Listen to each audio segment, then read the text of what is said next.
ऊंची बुलंदियों की पहचान दीजिए, गांवों को नई सोच नया आवाम दीजिए। ऊंची बुलंदियों की पहचान दीजिए, गांवों को नई सोच नया आवाम दीजिए।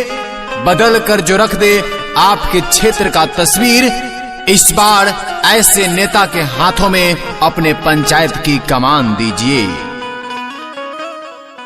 शिवराज नगर पालिका वार्ड नंबर 11 से बड़ा अध्यक्ष पद के उम्मीदवार दिनेश बाबू का चुनाव चिन्ह साइकिल। तो साइकिल छाप पे मोहर लगा करके भारी से भारी मत से विजयी बनावल जाए और अपन गांव समाज के विकास करावल जाए।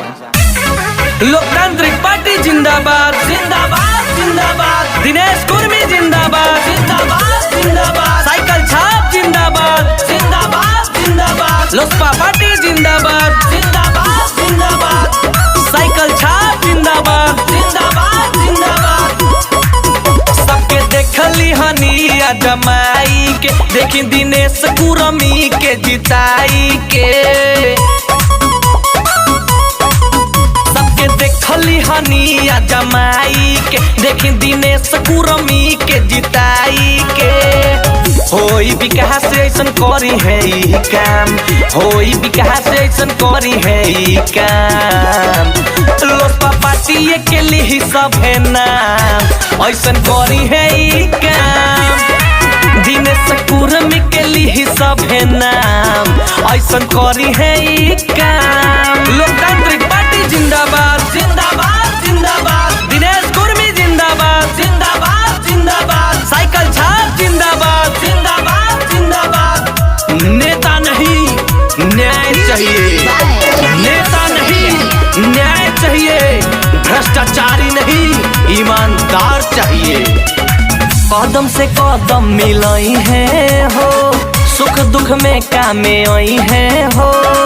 आस न टूटी केहू के, सबकर साथ निभाई है हो। दिनेश बाबू जिंदाबाद जिंदाबाद जिंदाबाद, कदम से कदम मिलाई है हो, सुख दुख में कामे आई है हो। आस न टूटी केहू के, सबकर साथ निभाई है हो। खुशिया के दिन आई गम के डूबी शाम, खुशिया के दिन आई गम के डूबी शाम। लोजपा पार्टी के लिए सब है नाम, ऐसन करी है काम। दिनेश कुर्मी के लिए सब है नाम, ऐसन करी है काम। लोजपा पार्टी जिंदाबाद जिंदाबाद जिंदाबाद, साइकिल छाप जिंदाबाद जिंदाबाद जिंदाबाद, दिनेश बाबू जिंदाबाद जिंदाबाद जिंदाबाद। लहर नहीं ललकार होगा, लहर नहीं ललकार होगा, इस बार लोकतांत्रिक समाजवादी पार्टी का सरकार होगा। इनका के जानी भुलाई हो, साइकिल पे मोहर लगई हो। होई विकास गली गली में, विजयी के ताज पहिनई हो।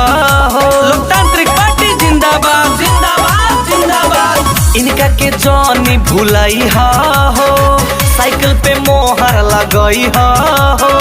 होई विकास गली गली में, विजयी के ताज पहिनई हो। हाथ जोड़ी सबके करेले प्रणाम, हाथ जोड़ी सबके करेले प्रणाम। दिनेश कुर्मी के लिए सब है नाम, ऐसन करी है काम। छोट बड़ा सबके होई सम्मान, ऐसन करी है काम। अपना बहुमूल्य वोट वड़ा अध्यक्ष पद के प्रत्याशी दिनेश कुर्मी जी का चुनाव चिन्ह साइकिल छाप पे मोहर लगा करके भारी से भारी मतों से विजयी बनाएं। Mix by Triveni recording studio, भूमि, नेपाल।